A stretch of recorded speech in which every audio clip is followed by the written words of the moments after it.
hozir umuman kontrakt to'lashga sharoitim yo'q edi. Shunga biror yengillikmi, imtiyozmi qilib bera olasizmi deb chiqqandim yoningizga. Qizim, holatingizni tushunib turibman. Bilasiz, bu yerda tajribali chet el amaliyotiga ega bo'lgan o'qituvchilar dars beradi. Ming bor afsuski, men sizga yordam bera olmayman.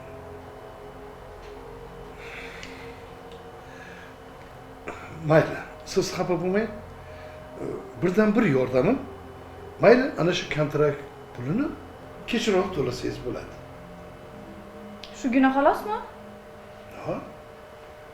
Kursdoshim Yodgor.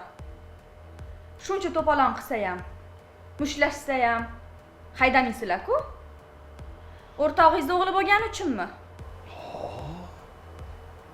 Tillaringiz ham juda biyron ekan, ha, qizim.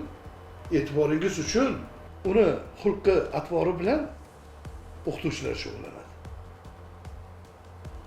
Men sizga qo'limdagi imkoniyatda aytdim. Ana, kontrakt pulini kechroq to'lang. Umuman kontrakt to'lamasdan o'qimoqchiman. Sharoitim yo'q chunki. Biz sizni majburlab o'qishga olmaganmiz. Men qarang, meni vaqtimni olyapsiz. Xola qoldiring.